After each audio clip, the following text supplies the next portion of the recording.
I don't know what I enjoyed more about this movie. Was it like the awesomeness of the kid who played Charles Wallace in the film? Or maybe it was Mrs. What's-It's constant shade throughout the film? Or maybe it had to have been that super fire late finger wave protective style that Mr. Red had.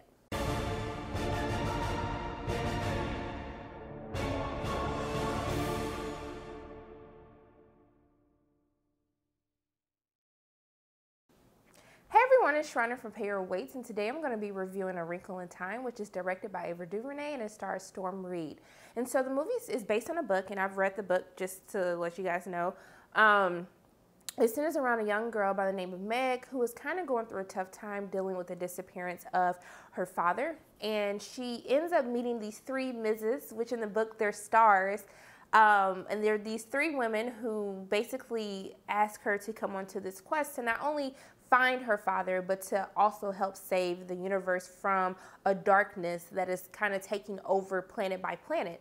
And so from then on, the movie just sets out on her journey of self-discovery, of becoming a warrior and trying to not only save her father, but to save the universe. Not really the universe, but like Earth for right now for this movie. But yeah. So what I liked about the movie, oh my gosh, this like kid who plays Charles Wallace, oh my gosh, I love him, okay? He is so stinking adorable, and he really, like, I felt like that is the Charles Wallace that I read in the book, and he had it spot on, and it was pretty freaking amazing, and I loved it. So I thought he did an amazing job. He was one of my favorite things about the entire film, my favorite character to watch. Not to say that Storm Reed doesn't have a good performance, because I think that she did very well, especially with the different internal issues that she's battling throughout the film. I felt like she did a very, very good job.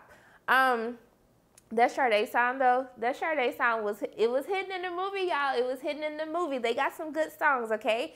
But I think that out of the three of the Mrs., I think of Mrs. What's-It, Mrs. Which, and Mrs. Who, I really love Mrs. What's-It, played by Reese Witherspoon. I felt like she had the most fun with the role. She was throwing some mean shade, y'all. I was like, dang, was Mrs. What's-It throwing this much shade in the book? Because I can't remember that. But I was here for it.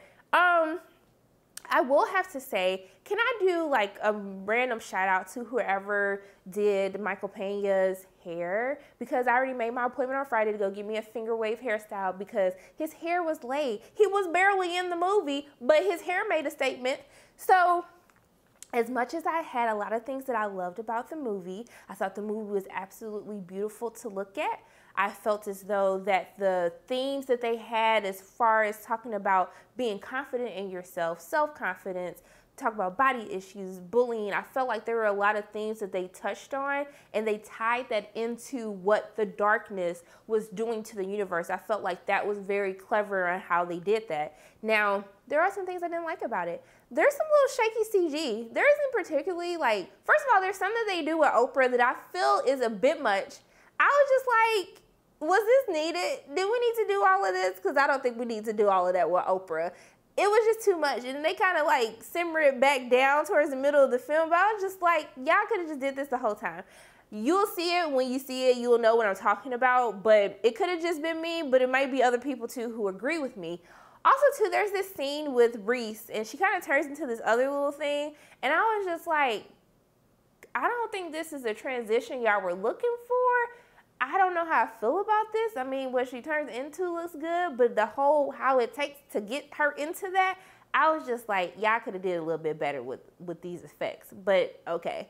And then also too, like kind of what my pro was about the three Mrs. I wanted them to be a little bit more kooky, and especially with Mindy's character, she kind of, you can't understand her language, so she speaks through other languages, other quotes.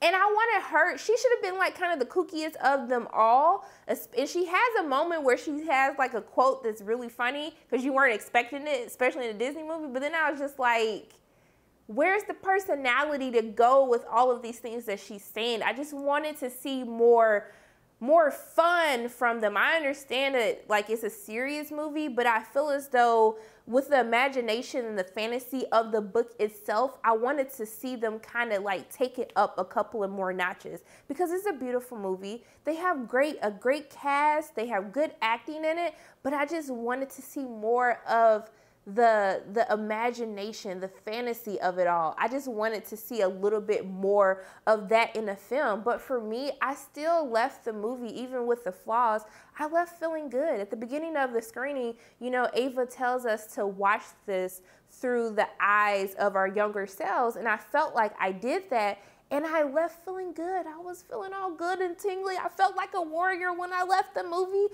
I liked it. Now, I took a lot of shade from my movie group because they were just like, you like this, Sharon? And then my friends was like, you hard on all these other movies and I can't believe you like this movie. Guys, that is how I felt when I left. I'm always going to be honest with you. Like if I spent my money on this, I would not have been upset. I would have been fine, even with the flaws and all, okay? You see what I did there, flaws and all? Okay, sorry. But for me, I'm gonna have to say to pay to see this movie in theaters. I feel like it's getting a lot of hate, and I don't know if that's more so from people who haven't read the book because I felt like it flowed with the book, minus there is one other bad thing that I didn't like what they did with the father. They kind of made the father a little bit trash in the movie, and I was like, whoa, that's like really bold, especially like if you're not gonna tie it up at the end, like, okay, maybe dad wasn't trash, but I just felt like dad was kind of trash in the movie. But that's just me. And also too, I know they tried to stay away from saying Tesseract, and Tesseract is actually mentioned in the book. And for anyone who watches Marvel movies like I do, I was just like, oh, so, you know, can we get a Wrinkle in Time Marvel crossover? I'm just playing, but I still thought it was weird. They tried to only say Tesser, but it didn't take away from I was trying to figure out, is this the same Tesseract that like Loki was still in, like in Avengers? But maybe that's just me. It has nothing to do with this movie. Just like little mild details that round on in my head that I shouldn't be thinking about. But those are my thoughts on Wrinkle in Time. My name is Sharona from Hair Weight, and if you like what you saw today, make sure you hit the like button, hit subscribe, share this video with your friends, and I will see you soon.